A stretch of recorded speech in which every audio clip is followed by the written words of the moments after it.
Hi guys, మళ్ళీ మా channel సెంటిటాలబా సెంటిసిటీకి స్వాగతం. మీ వెల్త్ పార్ట్నర్. నా పేరు అనోజ్. మీరు చూస్తున్నది ఎస్ఎన్ సిరీస్ 21 పాసో షో వీడియో.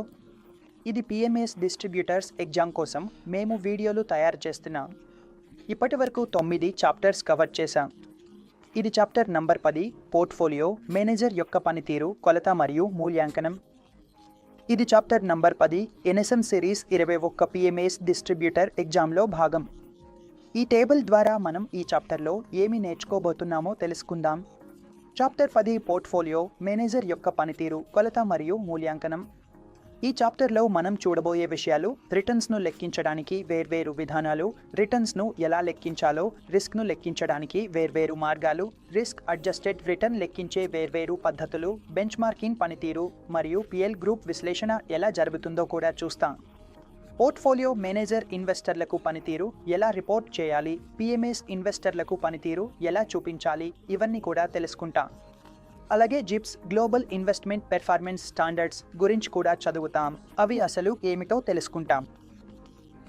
ప్రారంభిద్దాం ఎన్ఎస్ఎం సిరీస్ 21 పిఎంఎస్ డిస్ట్రిబ్యూటర్ ఎగ్జామ్లోని చాప్టర్ నంబర్ 10ను. మొదటగా వస్తుంది పెర్ఫార్మెన్స్ను నిర్వచించడానికి ఉపయోగించే పారామీటర్లు, రిస్క్ మరియు రిటర్న్. ఇది అసలు ఏమిటో మనం వివరంగా తెలుసుకుందాం. చూడండి, పెర్ఫార్మెన్స్ మెజర్మెంట్ మరియు ఈవాల్యుయేషన్లో మన మానవ స్వభావం ఏమిటంటే మనం ఎక్కువగా రిటర్న్ పైనే దృష్టి పెడతాం. అంటే మనం కాలక్రమంలో సంపాదించిన లాభం, కొంతవరకు మనం తీసుకున్న రిస్క్తో కూడిన రిటర్న్ కూడా చూస్తాం. కానీ సరైన పెర్ఫార్మెన్స్ మెజర్మెంట్ ఎలా ఉండాలి అంటే అది ఇన్వెస్ట్మెంట్లోని రిస్క్ మరియు రిటర్న్ రెండింటినీ గుర్తించాలి. అందువల్ల మనం పెర్ఫార్మెన్స్ను ఎలా కొలవాలో దానికి సంబంధించిన రిస్క్ను కూడా కొలవాలి, అలాగే రిటర్న్ను కూడా కొలవాలి. ఈ రెండు విషయాలను మనం అర్థం చేసుకోవాలి. అంటే మనం పెట్టుబడి చేసినప్పుడు కాలక్రమంలో వచ్చిన రిటర్న్ కోసం మనం ఎంత రిస్క్ తీసుకున్నామో తెలుసుకోవాలి. అందువల్ల ఈ రెండు విషయాలను మనం మన పెర్ఫార్మెన్స్లో చూడాలి. కాబట్టి రిస్క్ మరియు రిటర్న్కు సంబంధించిన కొన్ని పారామీటర్లు ఉన్నాయి. ఈ అధ్యాయంలో మనం వాటినే చదువుతాము. మొదటగా వస్తుంది హోల్డింగ్ పీరియడ్ రిటర్న్. చూడండి, ఇది చాలా సూటిగా చెప్పగలిగే రేటు ఆఫ్ రిటర్న్, అదే హోల్డింగ్ పీరియడ్ రిటర్న్. అందులోనే అత్యంత సూటిగా చెప్పదగిన రిటర్న్ను మనం హోల్డింగ్ పీరియడ్ రిటర్న్ అంటాము. ఓప్లీ గారు దీనిని టోటల్ రిటర్న్ మరియు పాయింట్ టు పాయింట్ రిటర్న్ అంటారు. అంటే నేను ఎంత డబ్బు పెట్టాను, ఇప్పుడు అది ఎంత అయింది అంటే ఇదే total return, point to point return. Simple భాషలో చెప్పాలంటే ఇదే. అంటే మనం పెట్టిన ఇన్వెస్ట్మెంట్ ద్వారా వచ్చిన మొత్తం ఆదాయం ప్లస్ ఆ ఇన్వెస్ట్మెంట్ విలువలో వచ్చిన మార్పు, ఇవి రెండు కలిపి మనం ఇన్వెస్ట్మెంట్ పెట్టిన కాలంలో వచ్చిన మొత్తం మార్పు. అంటే మన ఇన్వెస్ట్మెంట్ ద్వారా వచ్చిన ఆదాయం, అలాగే ఆ ఇన్వెస్ట్మెంట్ విలువ పెరిగినదా తగ్గిందా అన్నది రెండు కలిపి మొదటి విలువతో పోల్చి శాతం రూపంలో చూపిస్తారు. మరి ఈ ఉదాహరణ ద్వారా మనం అర్థం చేసుకుందాం. ఇన్వెస్ట్మెంట్ పోర్ట్ఫోలియో మార్కెట్ విలువ ఏప్రిల్ 1న ₹1,00,000, నవంబర్ 19న అదే పోర్ట్ఫోలియో మార్కెట్ విలువ ₹1,20,000. కాబట్టి ఇన్వెస్టర్ హోల్డింగ్ పీరియడ్లో 20% రాబడి సాధించాడు. సాధారణంగా మనం ఈ సమీకరణను ఉపయోగించవచ్చు. ఇప్పుడు మీ ముందే ఈ సమీకరణ ఉంది. ఏపీఆర్ 1,20,000 నుంచి 1,00,000 వరకు 1,00,000. ఇది 20%కు సమానం. అంటే 20,000ను 1,00,000,000తో భాగిస్తే 20% వస్తుంది. కాబట్టి హోల్డింగ్ పీరియడ్ ఫార్ములా చాలా సింపుల్గా ఉంటుంది. మీరు చేయాల్సింది ఏమీ లేదు. చివరి విలువ నుండి ప్రారంభ విలువను తీసివేసి దాన్ని ప్రారంభ విలువతో భాగించాలి. అంటే ఈ ఉదాహరణలో మీ హోల్డింగ్ పీరియడ్ రిటర్న్ 20%. ఇందులో మనం ప్రత్యేకంగా ఏమీ చేయాల్సిన అవసరం లేదు. ఈ ప్రశ్న 1 మార్కు ప్రశ్నగా రావచ్చు, స్ట్రైట్ ఫార్వర్డ్ ప్రశ్న అవుతుంది. 11 మార్కుల ప్రశ్నలు వస్తే ఇందులో ఎక్కువ లెక్కలు ఉండవు. కాబట్టి మీరు నేరుగా సమాధానం ఇవ్వచ్చు. Time weighted rate of return మరియు money weighted rate of return గురించి మాట్లాడుకుందాం. మరి ఈ రెండు విషయాలు ఏమిటో అర్థం చేసుకుందాం. ఇప్పుడు మనం rate of return multiple holding పీరియడ్ను పరిగణనలోకి తీసుకుంటే మల్టిపుల్ హోల్డింగ్ పీరియడ్లో ఎలాంటి రిటర్న్ వస్తాయో చూస్తాం. ఈ ఉదాహరణ ద్వారా అర్థం చేసుకుందాం. చూడండి, ఉదాహరణకు పోర్ట్ఫోలియో 2015 నుండి 2019 వరకు ఈ క్రింది వార్షిక రిటర్న్లను సృష్టించిందని అనుకుందాం. టేబుల్లో చూపినట్లుగా 5 years హోల్డింగ్ పీరియడ్ రిటర్న్ను టేబుల్లో చూడండి. 2015లో -5%, 2016లో -15.02%, 2017లో 8% పాజిటివ్, 2018లో 30%, 2019లో 17.65% అని ఉంది. ఇప్పుడు అనుకోండి, ఒక ఇన్వెస్టర్ మొదట్లో ₹75,000 పోర్ట్ఫోలియోలో పెట్టుబడి పెట్టాడు. ఆ తర్వాత ఏడాది ప్రారంభంలో మరో ₹. 75,000 పెట్టుబడి చేశాడు. ఈ పెట్టుబడి కాంట్రిబ్యూషన్లో ఏమి జరిగింది అంటే ఇన్వెస్టర్ 2015లో సిటీలో 10,000 పెట్టాడు, 2017లో 15, 2018లో 20, 2019లో 25 పెట్టాడు. ఇవే అతని కాంట్రిబ్యూషన్లు. రిటర్న్ అనేది 5 సంవత్సరాల హోల్డింగ్ పీరియడ్ రిటర్న్, 5 పెట్టుబడి కాంట్రిబ్యూషన్లు ఉన్నాయి. మొత్తం 70,000 పెట్టుబడిని 5 సంవత్సరాల్లో డిప్లాయ్ చేశాడు. ఇప్పుడు చూస్తే 2019లో పెట్టిన పెట్టుబడి విలువ 2020లో ఎంత పెరిగిందో ఈ టేబుల్లో చూపించారు. ఇప్పుడు మీరు ఈ టేబుల్లో చూడగలుగుతారు. 2015 నుండి 2019 వరకు అతను 5, 10, 15, 20, 25,000 రూపాయలు పెట్టాడు. ఆ కాలంలో వచ్చిన రిటర్న్లు వరుసగా -5, 15, 30, 17 అయ్యాయి. రిటర్న్లు ఇలా ఏర్పడ్డాయి. ఆ తర్వాత పోర్ట్ఫోలియో విలువ కాలం ప్రారంభంలో ఎంత ఉందో చూపించారు. ఇందులో పోర్ట్ఫోలియో విలువ కాలం ముగిసే సమయానికి ఎంత అయిందో కూడా చూపించారు. అందులో మనకు చెప్పినది ఏమిటంటే చివరికి ఆ 1,05,920 రూపాయలు అయ్యాక 5 సంవత్సరాల కాలంలో వచ్చిన రిటర్న్ రేటు ఎంత అని. ఇప్పుడు మనం చూడాల్సింది ఏమిటంటే ఈ 5 సంవత్సరాల్లో మనకు ఎంత రిటర్న్ వచ్చింది. వేర్వేరు కాంట్రిబ్యూషన్లు ఉన్నాయి, వేర్వేరు మూలధన కాంట్రిబ్యూషన్ ఉంది, వేర్వేరు రిటర్న్ రేట్లు ఉన్నాయి. ఆ ప్రత్యేక కాలంలో ప్రారంభ విలువ ఉంది, ముగింపు విలువ ఉంది. కానీ నిజంగా మనకు ఎంత రిటర్న్ వచ్చింది అనేది మనం ఇందులో చూస్తాము. కాబట్టి డిస్కౌంటింగ్ ద్వారా పెట్టుబడి యొక్క డొమినెంట్ విలువ అంటే 1,05,922 రూపాయలపై క్యాష్ కాంట్రిబ్యూషన్ చేసినప్పుడు అదే కోసం ఇంటర్నల్ రేట్ ఆఫ్ రిటర్న్ లెక్కించబడింది. అందులో ఉన్న IRR అంటే ఇంటర్నల్ రేట్ ఆఫ్ రిటర్న్, దీనిని మనం IRR అని పిలుస్తాము. IRRను money weighted rate of return అని కూడా సూచిస్తారు. మనం ఉపయోగించే ఫైనాన్షియల్ కాల్క్యులేటర్లు మరియు స్ప్రెడ్షీట్లలో దీనికి చాలా మంచి ఫంక్షన్ ఉంది. IRRను మనం సులభంగా సాల్వ్ చేయవచ్చు. ఒక విధంగా ఇంటర్నల్ రేట్ ఆఫ్ రిటర్న్ ఇక్కడ ఈ ఫార్ములా ద్వారా వస్తుంది. మనం డిస్కౌంట్ చేసిన విలువ ఆధారంగా. మీకు స్క్రీన్పై ఫార్ములా కనిపిస్తుంటుంది. ఇంటర్నల్ రేట్ ఆఫ్ రిటర్న్ అనేది 15.15%. ఈ విధంగా మనం IRRను లెక్కించవచ్చు. అంటే ఈ పోర్ట్ఫోలియోలో మనకు ఎంత ఇంటర్నల్ రేట్ ఆఫ్ రిటర్న్ వచ్చింది అనేది తెలుసుకోవచ్చు. ఎందుకంటే ఇందులో వేర్వేరు సమయాల్లో వేర్వేరు డబ్బు వస్తోంది, క్యాష్ ఫ్లోలు వస్తున్నాయి, ప్రతి సంవత్సరానికి వేర్వేరు రిటర్న్ జనరేట్ అవుతోంది. కాబట్టి ఈ విధంగా మనం IRRను లెక్కించాలంటే IRR 15.5% వస్తుంది. ఇప్పుడు మనం NWR గురించి మాట్లాడుకుందాం. అంటే money weighted rate of return. ఇది ఒక పదం. రేట్ ఆఫ్ రిటర్న్ మొత్తం cumulative contribution growth over measurement period. కాంట్రిబ్యూషన్లు ఆ మెజర్మెంట్ పీరియడ్లో అంటే 5 సంవత్సరాల్లో ఎలా పెరిగాయో మనం అర్థం చేసుకుందాం. చూడండి, money weighted rate of return అనేది క్యాష్ ఫ్లో టైమింగ్పై ఆధారపడి ఉంటుంది. మనం తీసుకున్న ఉదాహరణలో కాంట్రిబ్యూషన్ను రివర్స్ ఆర్డర్లో అదే మొత్తం అంటే 75,000 రూపాయలు పెట్టినట్లయితే మన money weighted rate of return మారిపోతుంది. అది 10.2% వస్తుంది. అంటే మన క్యాష్ ఫ్లోలు ఎలా వస్తున్నాయో వాటిని మనం రివర్స్ చేస్తే, అంటే మీరు ఈ ఎగ్జామ్ ద్వారా అర్థం చేసుకోండి. ఇన్వెస్టర్ 2015లో 25,000 రూపాయలు పెట్టాడు. మేము ఆ ఉదాహరణ నుండి ఈ ఉదాహరణలో క్యాష్ ఫ్లోను రివర్స్ చేశాం.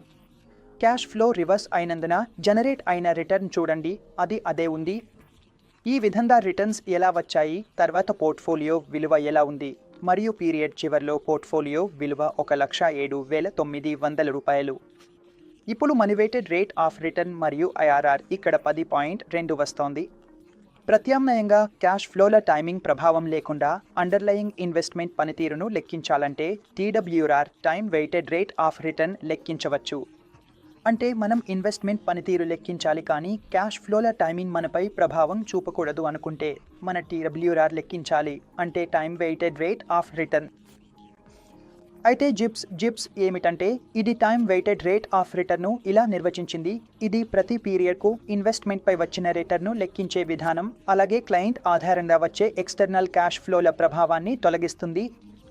అంటే క్లయింట్ ఆధారంగా వచ్చే ఎక్స్టర్నల్ క్యాష్ ఫ్లోలు ఒక విధంగా ఈ ప్రభావాన్ని తొలగిస్తాయి మరియు కేవలం ప్రతి పీరియడ్కు వచ్చిన రిటర్న్లను మాత్రమే లెక్కిస్తుంది. ఇది సాధారణంగా టైమ్ రిటర్న్ను లెక్కించి చూపిస్తుంది. ఇది పోర్ట్ఫోలియో మేనేజర్ ఆస్తులను నిర్దిష్ట వ్యూహానికి అనుగుణంగా నిర్వహించగల సామర్థ్యాన్ని ఉత్తమంగా ప్రతిబింబిస్తుంది. TWR అనేది స్టేటెడ్ పీరియడ్లో కంపౌండెడ్ రేట్ ఆఫ్ రిటర్న్. అంటే మన స్టేటెడ్ పీరియడ్లో ఇది కంపౌండ్ రిటర్న్. టీడబ్ల్యూఆర్ఆర్ లేదా టైం వెయిటెడ్ రేట్ ఆఫ్ రిటర్న్లో పోర్ట్ఫోలియో ప్రతిసారి ఎక్స్టర్నల్ క్యాష్ ఫ్లో వచ్చినప్పుడు విలువ చేయబడుతుంది. ఎక్స్టర్నల్ క్యాష్ ఫ్లో వచ్చిన ప్రతిసారి పోర్ట్ఫోలియో విలువను లెక్కిస్తారు. టీడబ్ల్యూఆర్ఆర్ అనేది యాక్చువల్ హోల్డింగ్ పీరియడ్ రిటర్న్. అంటే ఎప్పుడైనా ఎక్స్టర్నల్ క్యాష్ ఫ్లో వస్తే ప్రతిసారి మనం దాన్ని విలువ చేయాలి. ఎలాంటి ఎక్స్టర్నల్ క్యాష్ ఫ్లో రాకపోతే అది పిఆర్ హోల్డింగ్ పీరియడ్ రిటర్న్కి సమానంగా ఉంటుంది.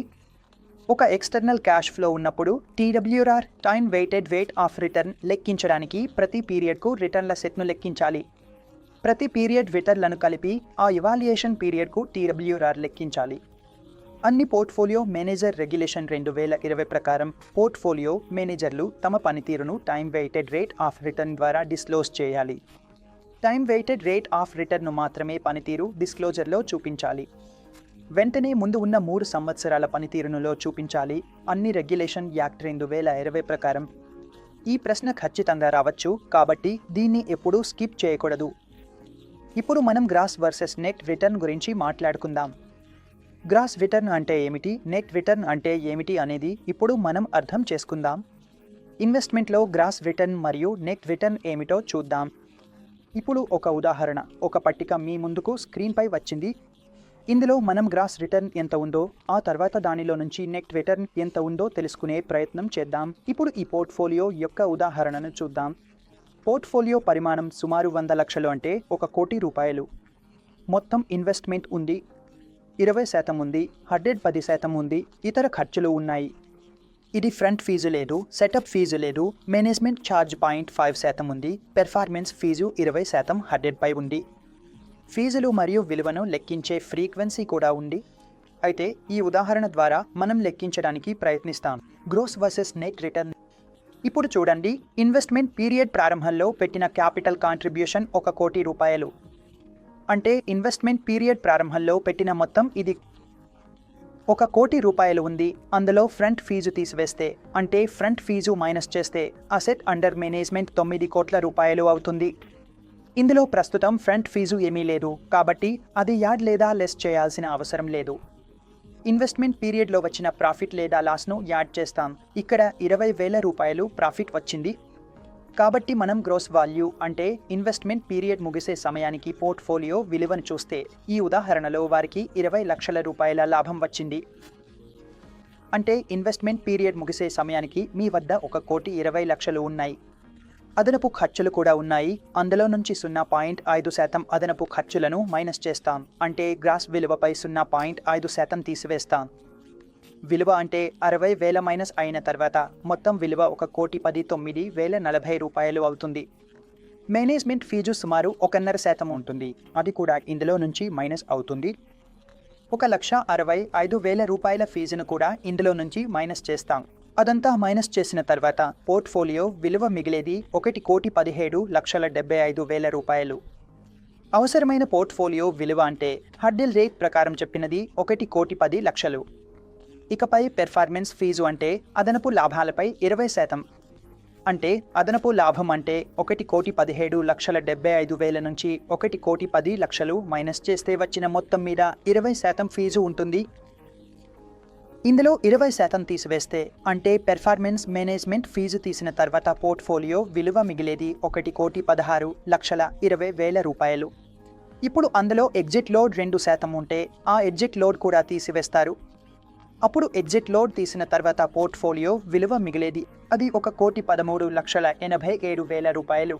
600 రూపాయలు అంటే మొత్తం ఛార్జీలు మన A+B+C+లో కలిపి వచ్చాయి. 6 లక్షల విలువ మన పోర్ట్ఫోలియోకి వచ్చింది. అంటే 1,13,87,600 రూపాయలు. 600 రూపాయలు మనకు ఇందులో నెట్గా వచ్చాయి. అవి ఎలా వచ్చాయో చూద్దాం. చూడండి, గ్రాస్ రిటర్న్ 1,20,00,000లో 1 కోటి పెట్టాం. దాన్ని మనం పెట్టిన 1 కోట్లతో డివైడ్ చేస్తే గ్రాస్ రిటర్న్ ఇక్కడ నేరుగా చూస్తే 20% వచ్చింది. ఇప్పుడు నెట్ రిటర్న్ అంటే అన్ని ఫీజులు తీసేసిన తర్వాత మిగిలిన రిటర్న్. మనం చూసినప్పుడు 20% రిటర్న్ ఉంది, కానీ అన్ని ఫీజులు తీసేసిన తర్వాత ఇక్కడ కేవలం 13% రిటర్న్ మాత్రమే వస్తోంది. ఇది చాలా ఈజీ ఉదాహరణ. ఈ ప్రశ్న రావచ్చు. మనం ఈ ప్రశ్నను తప్పకుండా ప్రాక్టీస్ చేసి వెళ్ళాలి. ఇప్పుడు pre tax versus post tax return గురించి మాట్లాడుకుందాం. మనకు వచ్చే రిటర్న్లు ట్యాక్స్ ముందు ఎంత ఉన్నాయి, ట్యాక్స్ ఇచ్చిన తర్వాత ఎంత మిగిలిపోతాయి అనేది చూద్దాం. ఒక ఉదాహరణ చూడండి. ఒక వ్యక్తి స్టాక్పై ప్రీ ట్యాక్స్ రేటు 5% రాబడిని సాధించాడు. ఈ రాబడి మీద క్యాపిటల్ గెయిన్ పన్ను 50% ఉంటే అతని పోస్ట్ ట్యాక్స్ రిటర్న్ ఎంత అవుతుంది? పోస్ట్ ట్యాక్స్ రిటర్న్ కోసం మీరు ఈ ఫార్ములాను గుర్తుంచుకోవాలి.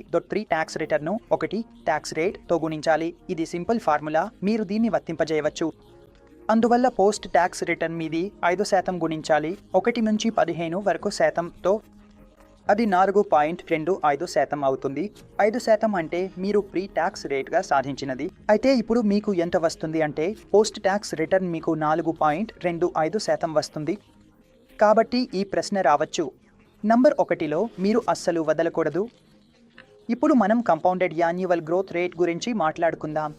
కాగర్ అంటే ఏమిటో చూద్దాం. కాగర్ అంటే ఏమిటి? ఇది ఇన్వెస్ట్మెంట్ యొక్క వార్షిక వృద్ధి రేటును కొలిచే ఒక ప్రమాణం. సమయానుసారం కంపౌండింగ్తో కలిపి, అంటే ఆ నిర్దిష్ట కాలంలో కంపౌండింగ్ ప్రభావంతో మన వార్షిక వృద్ధి రేటు ఎంత ఉందో ఇది చూపిస్తుంది. అందుకే కాగర్ మనకు తెలియజేస్తుంది. ఇది డివిడెండ్ ఆదాయాన్ని కూడా పునఃనివేశం చేసినట్లుగా భావిస్తుంది. అంటే మనం పొందిన డివిడెండ్ లేదా ఆదాయం అదే ఇన్వెస్ట్మెంట్లో తిరిగి పెట్టుబడి పెట్టినట్లుగా అనుకుంటుంది. ఆ రోజు మార్కెట్ ధరతో అంతా ఇన్వెస్ట్మెంట్ తిరిగి రీఇన్వెస్ట్ అవ్వగానే ఆ కాల వ్యవధిలో మనకు లభించే రాబడి అదే కాగర్ అని అంటారు. మరియు కాగర్ ఫార్ములా మీ స్క్రీన్పై ఉంది.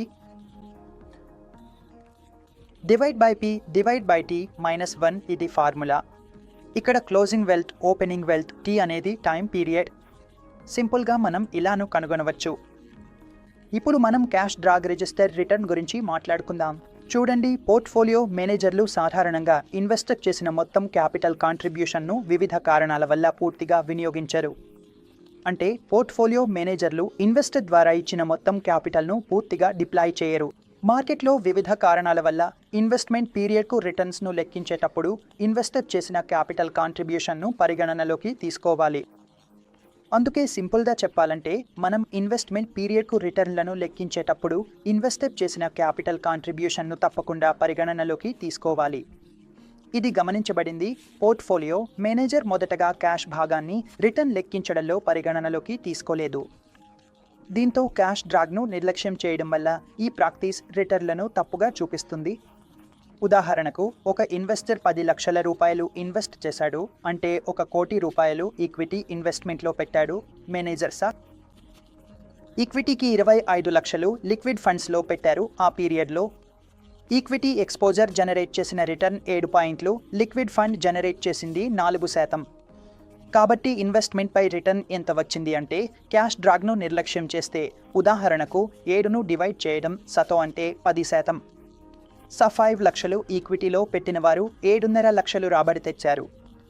అంటే ఇది 10% క్యాష్ను పక్కన పెట్టి మాట్లాడితే. కానీ క్యాష్ డ్రాగ్ను కూడా కలిపి ఇన్వెస్ట్మెంట్ రిటర్న్ చూస్తే అప్పుడు మన రిటర్న్ ఇక్కడ 8.5%గా ఉంటుంది. ఎందుకంటే 4% లాభం కూడా 25 లక్షల లిక్విడ్ ఫండ్ నుంచి వచ్చింది. కాబట్టి 10% మల్టిప్లై చేయాలి డబ్బుతో, అంటే 75 లక్షలపై ప్లస్ 4% మల్టిప్లై చేయాలి 25 లక్షలపై. కాబట్టి మొత్తం మీద ఇది 8.5%, ఒక 100 లక్షల రూపాయలపై. అంటే అసలు విలువ చూస్తే ఇది 8.5%గా వచ్చింది. ఇప్పుడు ఆల్ఫా బీటా రిటర్న్స్ గురించి మాట్లాడుకుందాం. ముందుగా ఆల్ఫా బీటా అంటే ఏమిటో తెలుసుకుందాం. చూడండి, ఎక్కువగా ఇన్వెస్ట్మెంట్ పోర్ట్ఫోలియోలు ఏం చేస్తాయంటే ఆల్ఫా బీటా డిసిజన్లు కలిపి తీసుకుంటాయి. అలాంటి పోర్ట్ఫోలియో రిటర్న్స్ను మనం ప్రైసింగ్ మోడల్ ఉపయోగించి ఆల్ఫా బీటా రిటర్న్స్గా విడగొట్టవచ్చు. అందులో అత్యంత ప్రాచుర్యం పొందిన మోడల్ను కాప్ అంటారు, అంటే క్యాపిటల్ అసెట్ ప్రైసింగ్ మోడల్. ఇది మన బీటాలో ఉపయోగపడుతుంది. మరి కాప్ థియరీ అంటే ఏమిటంటే ఇది రిస్క్ను సిస్టమేటిక్ కంపోనెంట్ నాన్ డైవర్సిఫికేషన్గా విడగొడుతుంది. కాప్ ప్రకారం అవసరమైన రిటర్న్ రేట్ ఫార్ములా ఏమిటంటే అవసరమైన రిటర్న్ రేట్ అనేది RF plus beta multiply by RA minus RF. అంటే మన పోర్ట్ఫోలియో రిటర్న్ నుండి రిస్క్ ఫ్రీ రేట్ తీసేసి ఆ డిఫరెన్స్ను బీటాతో మల్టిప్లై చేసి మళ్ళీ రిస్క్ ఫ్రీ రేట్లో కలిపేస్తాం. ఇలా చేస్తే మనకు కాప్ ద్వారా బీటా విలువ వస్తుంది. కాప్ మోడల్ నుంచి ఒక ప్రశ్న తప్పకుండా రావచ్చు.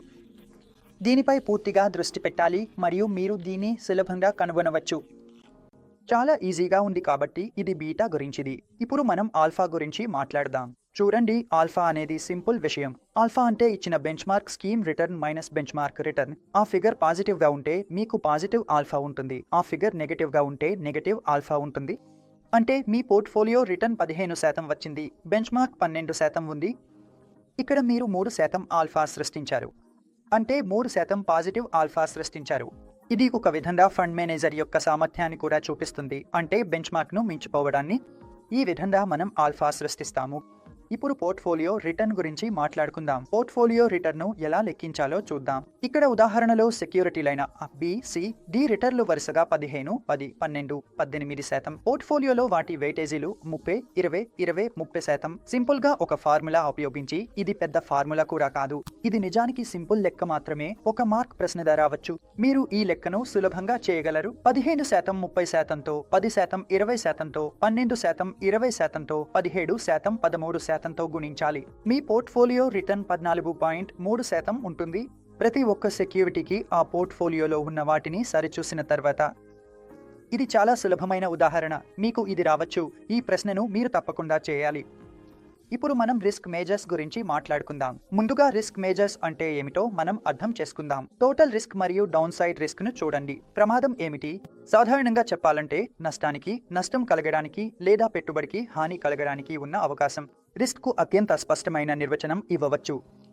ఇప్పుడు ఇక్కడ అత్యంత స్పష్టమైన రిస్క్ నిర్వచనం ఏమిటంటే, మీ పోర్ట్ఫోలియోలో నష్టం వచ్చే అవకాశం కనిపించినప్పుడు లేదా అది మైనస్లో కనిపించినప్పుడు దానిని రిస్క్ అంటారు. రిస్క్ అంటే ఏమిటంటే, మనం ఇన్వెస్ట్మెంట్ చేసినప్పుడు మన పోర్ట్ఫోలియోలో పెట్టిన డబ్బు, అంటే మన క్యాపిటల్ డిపాజిట్ మైనస్లోకి వెళ్లే అవకాశం ఉండటం. దీనిని ఆశించిన రిటర్న్లో వేరియబిలిటీగా నిర్వచించవచ్చు. అది మొత్తం రాబడి. ఆశించిన రిటర్న్లో మనకు కనిపించే వేరియబిలిటీని టోటల్ రిటర్న్ అంటారు. ఇది కేవలం నష్టాలకు లేదా ఆశించిన ఫలితానికి కంటే తక్కువగా వచ్చినప్పుడు మాత్రమే పరిమితం చేస్తే దాన్ని డౌన్ సైడ్ రిస్క్ అంటారు. అది కేవలం నష్టాలకు మాత్రమే పరిమితం చేసినప్పుడు, మనము దిగువ వైపు చూస్తే ఎంతవరకు నష్టంలోకి వెళ్ళొచ్చు అనేది డౌన్ సైడ్ రిస్క్. ఇప్పుడు మనం స్టాండర్డ్ డివియేషన్ ను టోటల్ రిస్క్ ను కొలిచే ఒక ప్రమాణంగా మాట్లాడుకుందాం. స్టాండర్డ్ డివియేషన్ మనకు ఏమి చూపిస్తుంది? వాస్తవ సగటు రాబడి నుండి రాబడి యొక్క హెచ్చుతగ్గులను ప్రామాణిక విచలనం రాబడికి ఎలా చెబుతుందో చూడండి. అసలు సగటు రిటర్న్ నుండి ఎంతవరకు మార్పు జరుగుతోంది? ఉదాహరణకి, ఒక పోర్ట్ఫోలియో మేనేజ్మెంట్ సర్వీసెస్ ఒక సంవత్సరం 15% రిటర్న్ ఇచ్చింది, తర్వాత ఏడాది -15% ఇచ్చింది, ఆ తర్వాత మూడవ సంవత్సరంలో ఉదాహరణకి అది 5% రిటర్న్ ఇచ్చింది. మొత్తం సగటు అంటే మీన్ రిటర్న్ 10 నుంచి 12% మాత్రమే. కానీ అది అసలు మీన్ రిటర్న్ నుండి ఎంతవరకు డెవియేట్ అయింది? 15 నుంచి 15% వరకు. అందుకే దీనినే స్టాండర్డ్ డెవియేషన్ అంటారు. స్టాండర్డ్ డెవియేషన్ మనకు ఇదే చెబుతుంది. స్టాండర్డ్ డెవియేషన్ ఎక్కువగా ఉంటే ఆ ప్రత్యేక పోర్ట్ఫోలియో మేనేజ్మెంట్ సర్వీసెస్ లో రిస్క్ కూడా ఎక్కువగా ఉంటుంది. అందుకే ఏ పోర్ట్ఫోలియో మేనేజ్మెంట్ సర్వీసెస్ లోనైనా స్టాండర్డ్ డెవియేషన్ చూస్తారు, ఎందుకంటే దాంతో ఎంత రిస్క్ ఉందో తెలుసుకోవచ్చు. ఎవరిది ఎక్కువగా ఉంటే ఆ పోర్ట్ఫోలియోలో రిస్క్ కూడా ఎక్కువగా ఉంటుంది. సాధారణంగా మీరు 2 ఫండ్స్ ను లేదా 2 పోర్ట్ఫోలియో మేనేజ్మెంట్ సర్వీసులను పోల్చుకుంటే మనం స్టాండర్డ్ డెవియేషన్ తక్కువగా ఉన్నదాన్ని ఎంచుకోవాలి. కాబట్టి స్టాండర్డ్ డెవియేషన్ మరియు వేరియన్స్ అనేవి రిటర్న్స్ లో ఉన్న వ్యత్యాసాన్ని కొలిచే ప్రమాణాలు మాత్రమే. నేను మీకు చెప్పినట్లుగా స్టాండర్డ్ డెవియేషన్ అనేది వేరియన్స్ యొక్క స్క్వేర్ రూట్, కాబట్టి వేరియన్స్ వస్తే భయపడాల్సిన అవసరం లేదు. వేరియన్స్ కూడా మనకు మొత్తం రిస్క్ ను చూపిస్తుంది, కానీ గణిత పరంగా స్టాండర్డ్ డెవియేషన్ అనేది వేరియన్స్ యొక్క స్క్వేర్ రూట్. ఇప్పుడు మనం రిస్క్ అడ్జస్టెడ్ పెర్ఫార్మెన్స్ గురించి మాట్లాడుకుందాం. రిస్క్ అడ్జస్టెడ్ పెర్ఫార్మెన్స్ కోసం కొన్ని రేషియోలు ఉన్నాయి, అవేంటో చూద్దాం. మొదటగా వస్తుంది షార్ప్ రేషియో. షార్ప్ నిష్పత్తి చాలా సులభం. ముందుగా ఫార్ములా చెబుతాను, తర్వాత ఇది ఎలా పనిచేస్తుందో చెబుతాను. ఆర్పి మైనస్ ఆర్ఎఫ్ను ప్రామాణిక విచలనం ద్వారా భాగించబడుతుంది. ఆర్పి అంటే portfolio return minus risk free return. దీని స్టాండర్డ్ డివియేషన్తో భాగించాలి. చాలా సింపుల్ ప్రశ్న వస్తుంది. కేస్ స్టడీస్లో ప్రశ్న రావచ్చు, నార్మల్గా ఒక మార్క్ ప్రశ్న రావచ్చు. ఎప్పటికీ మిస్ చేయకూడదు. సింపుల్ ఫార్ములా అంటే portfolio return minus risk free, దీని స్టాండర్డ్ డివియేషన్తో భాగించాలి. ఉదాహరణకి, పోర్ట్ఫోలియో మేనేజ్మెంట్ సర్వీసెస్లో మీకు 15% రిటర్న్ వచ్చింది అనుకోండి. అందులో రిస్క్ ఫ్రీ రేట్ 8% ఇచ్చారు. అంటే 15 - 8 అంటే మీకు 7% వస్తుంది. దాన్ని స్టాండర్డ్ డివియేషన్తో భాగించాలి. ఉదాహరణకి స్టాండర్డ్ డివియేషన్ 3% ఇచ్చారు అనుకోండి, అంటే ఆ 3తో మనం డిఫరెన్స్ను భాగించాలి. అదే మీ షార్ప్ రేషియో అవుతుంది. ఇప్పుడు షార్ప్ రేషియో ఎక్కువగా ఉంటే అంత మంచిది అంటారు, అంటే అది రిస్క్ అడ్జస్టెడ్ పెర్ఫార్మెన్స్కు బెటర్ అని అర్థం.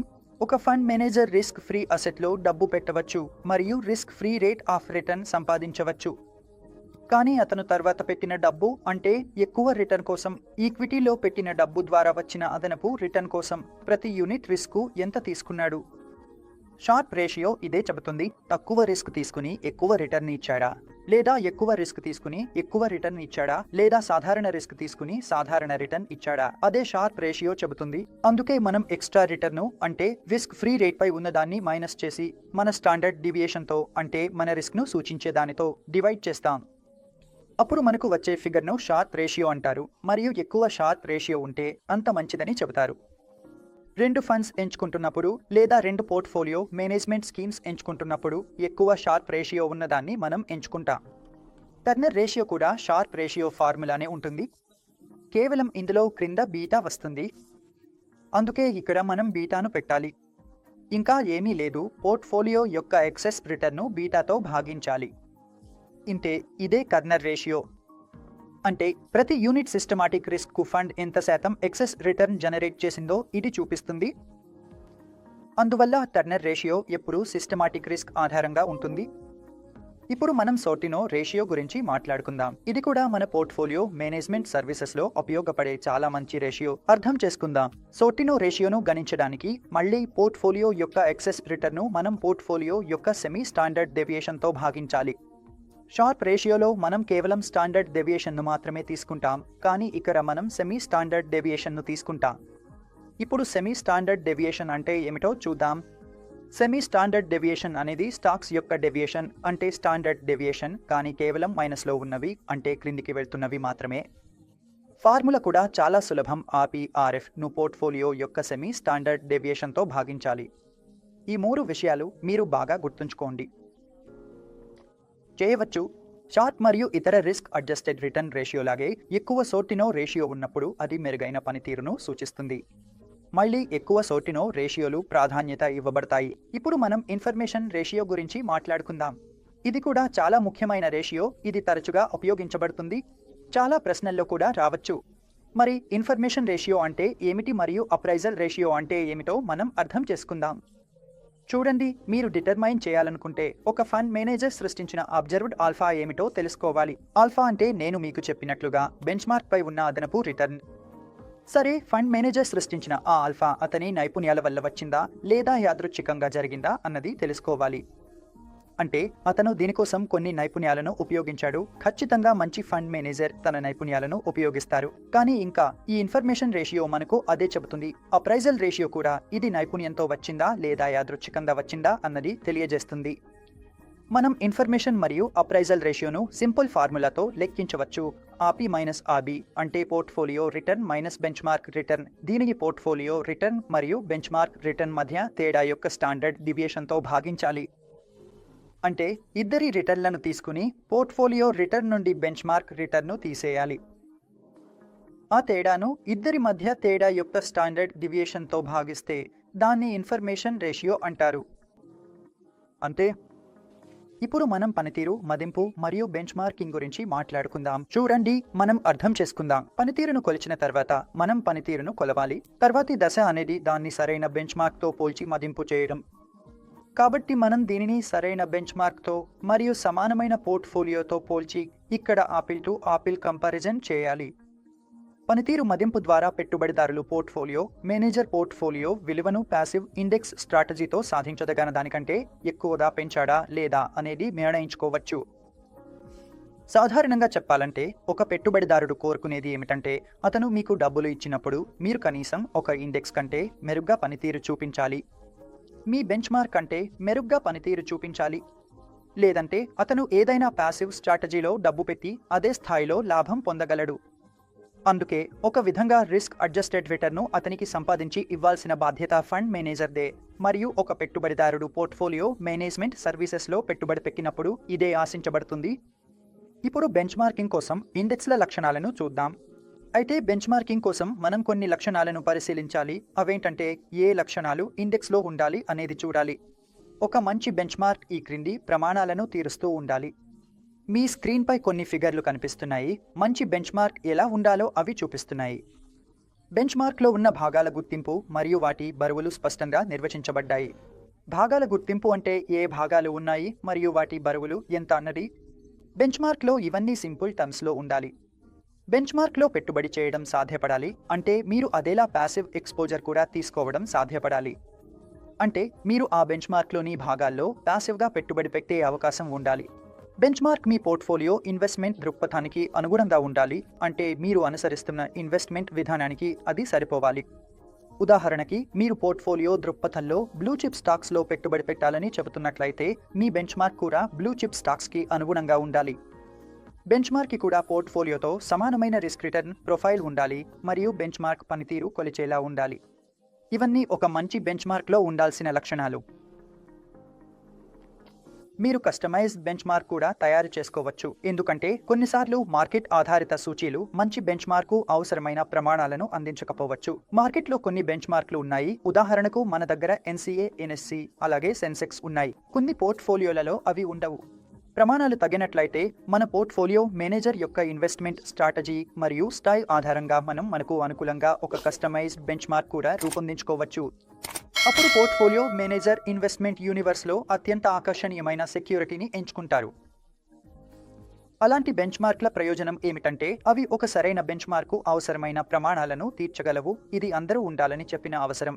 కానీ దీని లోపం ఏమిటంటే ఈ బెంచ్మార్క్ల నిర్మాణం మరియు నిర్వహణ ఖర్చు మార్కెట్ ఆధారిత సూచికలను ఉపయోగించడానికంటే చాలా ఎక్కువగా ఉంటుంది. అందువల్ల మీరు అక్కడ కొంత అదనపు ఫీజు చెల్లించాల్సి వస్తుంది.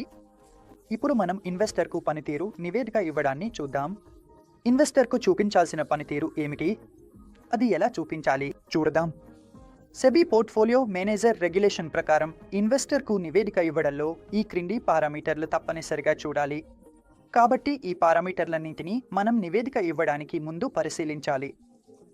పనితీరు ఒక ఇన్వెస్టర్కు. ఇప్పుడు చూడండి, ఇవన్నీ మీ స్క్రీన్పై కనిపిస్తున్నాయి. పోర్ట్ఫోలియో యొక్క కూర్పు మరియు విలువ, సెక్యూరిటీల వివరణ, సెక్యూరిటీల సంఖ్య, పోర్ట్ఫోలియోలో ఉన్న సెక్యూరిటీల విలువ, వస్తువుల యూనిట్లు, వస్తువుల విలువ, అన్ని విషయాలు వచ్చేస్తాయి. రిపోర్టింగ్ కాలంలో జరిగిన లావాదేవీలు, వాటి తేదీలతో సహా కొనుగోలు మరియు అమ్మకాల వివరాలు కూడా కనిపిస్తాయి. ఆ కాలంలో వచ్చిన వడ్డీ ఆదాయం, ఎలాంటి ఆదాయం అయినా, వడ్డీ, డివిడెండ్, బోనస్ షేర్లు, రైట్స్ ఇష్యూ ఏదైనా వచ్చినది కనిపిస్తుంది. మీ పోర్ట్ఫోలియో నిర్వహణలో ఖర్చైన ఖర్చులు కూడా కనిపిస్తాయి. అలాగే పోర్ట్ఫోలియో మేనేజర్ తీసుకున్న రిస్క్ వివరాలు మరియు సిఫార్సు చేసిన పోర్ట్ఫోలియో మేనేజర్ ద్వారా చేసిన పెట్టుబడుల వివరాలు కూడా అందుబాటులో ఉంటాయి. కూపన్ల చెల్లింపులో ఏదైనా డిఫాల్ట్ ఉంటే, పెట్టుబడిగా పెట్టిన మూలధనంలో డిఫాల్ట్ ఉంటే అవి కూడా ఇందులో చూపబడతాయి. అలాగే డిస్ట్రిబ్యూటర్కు చెల్లించిన కమిషన్ వివరాలు కూడా ఇందులో ఉంటాయి. అందువల్ల ఈ అన్ని విషయాలు పెర్ఫార్మెన్స్ రిపోర్టింగ్లో కనిపిస్తాయి. ఒక ఇన్వెస్టర్కు ఇవన్నీ తెలియజేయడం అవసరం. ఇప్పుడు మనం జిప్స్ అంటే గ్లోబల్ ఇన్వెస్ట్మెంట్ పెర్ఫార్మెన్స్ స్టాండర్డ్స్ గురించి మాట్లాడుకుందాం. మరి ఇవి ఏమిటో చూద్దాం. జిప్స్ అనేది ఇన్వెస్ట్మెంట్ మేనేజ్మెంట్ సంస్థలు అనుసరించాల్సిన నైతిక ప్రమాణాలను ఇన్వెస్ట్మెంట్ కమ్యూనిటీకి అందిస్తుంది. అలాగే తమ పెర్ఫార్మెన్స్ ఫలితాలను భవిష్యత్ క్లయింట్లకు ప్రదర్శించడానికి మార్గదర్శకంగా ఉంటుంది. ఇది అంతర్జాతీయ ప్రమాణాలతో కూడిన అత్యంత నైతికమైన ఇన్వెస్ట్మెంట్ కమ్యూనిటీ. ఇది ఒక ప్రమాణం. ఇది చాలా నైతికంగా ఉంటుంది. ఇందులో మనం మేనేజ్మెంట్ను ఎలా చేయాలో సింపుల్గా చెబుతుంది. మనము మన పనితీరును చూపించాలి. పొటెన్షియల్ క్లయింట్స్కి ఇది సింపుల్ విషయం. జిప్స్ అడ్వర్టైజ్మెంట్కు కొన్ని మార్గదర్శకాలు ఉన్నాయి. అవి ఏవో మనం ఇప్పుడు తెలుసుకుందాం. కంప్లయన్స్ క్లెయిమ్ ఉన్న ప్రకటనలో ఖచ్చితంగా ఈ క్రింది విషయాలు ఉండాలి. అందులో సంస్థ వివరాలు ఉండాలి. అలాగే ఆసక్తి ఉన్నవారు ఎలా సమాచారం పొందవచ్చో లేదా ప్రెజెంటేషన్ పొందవచ్చో వివరించాలి. జిప్స్ అవసరాలు, జిప్స్ ప్రకటన మార్గదర్శకాలు మరియు కంప్లయన్స్ స్టేట్మెంట్కు అనుగుణంగా ఉన్నట్లు పేర్కొనాలి. ప్రచారం చేస్తున్న వ్యూహం వివరాలు, ఇప్పటివరకు ఉన్న కాలానికి సంబంధించిన కాంపోజిట్ పనితీరు ఫలితాలు, అలాగే కాంపోజిట్ ఫలితాలు క్రింద పేర్కొన్న కాలపరిమితుల్లో 1 లేదా 2 ఇవ్వాలి. అవి ఏవంటే మొదటి 3 మరియు 5 సంవత్సరాల వార్షికీకృత కాంపోజిట్ పనితీరు రాబడులు, కాలం ముగిసే తేదీని స్పష్టంగా గుర్తించాలి. 1 సంవత్సరానికి తక్కువ గల కాలానికి కూడా వార్షికీకరణ చేయాలి. 5 సంవత్సరాల వార్షిక కాంపోజిట్ పనితీరు రాబడులు ఇందులో ఇవ్వాలి. కాబట్టి వార్షిక రాబడులను అదే కాలానికి గణించాలి. 7వ పాయింట్ ఏమిటంటే పనితీరు మంచిదానా లేదా నెట్ ఆఫ్ ఇన్వెస్ట్మెంట్ మేనేజ్మెంట్ ఫీజా అని స్పష్టంగా పేర్కొనాలి. తగిన కాంపోజిట్ బెంచ్మార్క్ మీరు ఇచ్చినదే అని చూపించాలి. పనితీరును వ్యక్తీకరించడానికి ఉపయోగించిన కరెన్సీ కూడా ఇవ్వాలి. లివరేజ్ ఎక్స్చేంజ్ గురించి వివరణ ఇవ్వాలి. మీరు ఎలాంటి డెరివేటివ్స్ తీసుకున్నా లేదా లివరేజ్ పొజిషన్స్ ఉన్నా అవి కూడా ఇక్కడ చూపించాలి. అంతే గైస్, ఇవన్నీ చాప్టర్ నెంబర్ 10 నుండి. ఇప్పుడు మనం కొన్ని ప్రశ్నలు చూద్దాం. పోర్ట్ఫోలియోను విభజించే పనితీరు కొలత ఏమిటి? పోర్ట్ఫోలియో బీటాతో రిస్క్ ప్రీమియాన్ని భాగించేది సాట్, జెన్సన్, మేజర్ ఫార్మా లేదా ట్రైనర్ మేజర్లో ఏది? ముందే చెప్పినట్టు పోర్ట్ఫోలియో బీటాతో భాగించేది అంటే అది ట్రైనర్ రేషియో, అంటే RP minus RF divide by portfolio beta అనేది ట్రైనర్ మేజర్లో ఉంటుంది. సాట్లో క్రింద స్టాండర్డ్ డివియేషన్ వస్తుంది. ఈ క్రింద ఇచ్చిన 3 స్టాక్స్ పోర్ట్ఫోలియోపై ఎక్స్పెక్టెడ్ రిటర్న్ ఎంత? దీనికి మనం చాలా బాగా ఉదాహరణ తీసుకున్నాం. పోర్ట్ఫోలియో వెయిట్స్ను ఎక్స్పెక్టెడ్ రిటర్న్తో మల్టిప్లై చేయాలి. అంటే 0.25ని 0 12తో గుణించాలి, ప్లస్ 0.50ని 0 10తో గుణించాలి, ప్లస్ 0.25ని 0 16తో గుణించాలి. సమాధానం 12%. కాబట్టి మీరు చాలా ఈజీగా సమాధానం చెప్పి ముందుకు వెళ్ళవచ్చు. ప్రశ్న నంబర్ 2. ప్రశ్న నంబర్ 3. షార్ట్ పెర్ఫార్మెన్స్ మెజర్స్ అనేవి పోర్ట్ఫోలియో రిస్క్ ప్రీమియాన్ని స్టాండర్డ్ డివియేషన్, వేరియన్స్, ఫండ్స్ యొక్క స్లోప్, క్యారెక్టరిస్టిక్స్ లైన్ లేదా రిస్క్ ఫ్రీ రేట్తో డివైడ్ చేస్తాయి. చాలా ఈజీ రేషియోను నేను చెప్పాను, RP minus RF divide by standard deviation. కాబట్టి ఇక్కడ సమాధానం standard deviation of the rate of return. Portfolio performance మేజర్లో ఇన్ఫర్మేషన్ రేషియో అసలు ఏమి చేస్తుంది? పోర్ట్ఫోలియో రిస్క్ను బెంచ్మార్క్ రిస్క్తో సరిపోల్చి అడ్జస్ట్ చేస్తుంది. పోర్ట్ఫోలియో రిటర్న్స్ను ఎక్స్పెక్టెడ్ రిటర్న్స్ యూనిట్స్తో పోల్చుతుంది. రిస్క్ యూనిట్పై పోర్ట్ఫోలియో పెర్ఫార్మెన్స్ను రిటర్న్స్ ఆధారంగా సగటు డిఫరెన్షియల్ రిటర్న్ యొక్క వేరియబిలిటీ యూనిట్పై లెక్కించాలి. అందుకే సమాధానం డి అవుతుంది. గైస్, ఈ వీడియోను పూర్తిగా చూసినందుకు చాలా ధన్యవాదాలు. మీరు చాప్టర్ నెంబర్ 10 వీడియోను ఇష్టపడితే దయచేసి ఈ వీడియోను లైక్ చేయండి, షేర్ చేయండి, అలాగే మా ఛానల్ను సబ్స్క్రైబ్ చేయండి. మిగతా మా వీడియోలు చూడాలంటే మీరు ఐ బటన్పై క్లిక్ చేయవచ్చు మరియు అన్ని వీడియోలు చూడవచ్చు. అక్కడ మీకు అన్ని లింకులు లభిస్తాయి. సిరీస్ లింక్ కూడా అక్కడే లభిస్తుంది. మరియు సిరీస్ 21కి సంబంధించిన మిగతా చాప్టర్లు చూడాలంటే మీరు మా ప్లేలిస్ట్కి వెళ్ళవచ్చు. చాలా ధన్యవాదాలు.